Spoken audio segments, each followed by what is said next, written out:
Tomorrow's One Piece episode is 1143, and it's going to be fully adapted from chapter 1109, titled Obstruction. Meanwhile, the anime episode itself is called Vegapunk's Secret, the Urgent Worldwide Broadcast. Now, since I obviously can't show the actual episode here on the channel because of copyright issues, I decided to give you guys a complete breakdown of the chapter instead.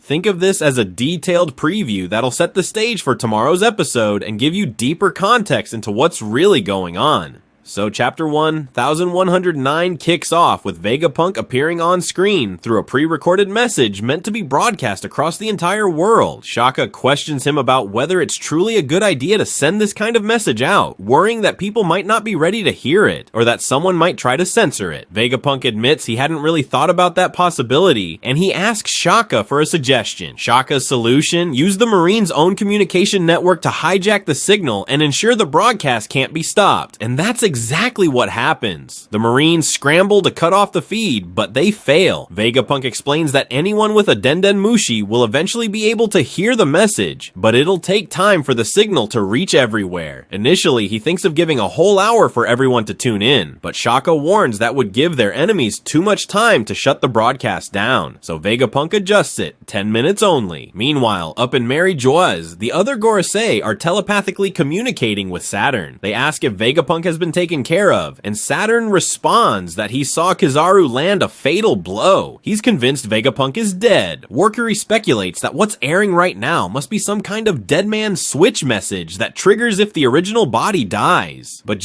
Peter points out they still don't know what Vegapunk is going to reveal, and the moment they can pinpoint the signal's source, they'll be able to shut it down. Collectively, they come to the conclusion that the source is most likely inside the lab dome, which is currently being heavily guarded. Across the world, the echoes of Vegapunk's message begin to spread. While he and Shaka casually take a break for some coffee, we get glimpses of familiar places: Dressrosa, Fuchsia Village, Water 7, and even the newsroom of the Economic Times, all tuning into the broadcast. Even the Revolutionary Army is watching closely, with Dragon recalling Shaka's ominous words that he wouldn't live much longer. Back on Egghead Island, the action heats up. Luffy dodges a devastating combo attack, Kizaru firing a laser from his eyes, while Saturn goes in for a deadly kick. But when Luffy realizes his punches aren't doing any damage to Saturn, he changes tactics. He winds up both arms and slams them together in a new move he calls Gomu Gomu no Dawn Symbol. The result? Both Kizaru and Saturn get absolutely crushed, and Luffy doesn't stop there. He spins them around like pizza dough before launching them into the air. Kizaru crashes onto a marine ship, while Saturn quickly rockets back toward Luffy at insane speed, leaving Luffy shocked and frustrated. As Luffy dodges again, the Marines check on a heavily weakened Kizaru. Meanwhile, the Gorosei remind Saturn that they cannot allow Vegapunk's broadcast to continue. That's when Saturn activates the same summoning circle he used to arrive on Egghead. In a flash of black lightning, the remaining 4 Gorosei materialize right in front of everyone, shocking Luffy and Sanji to their core.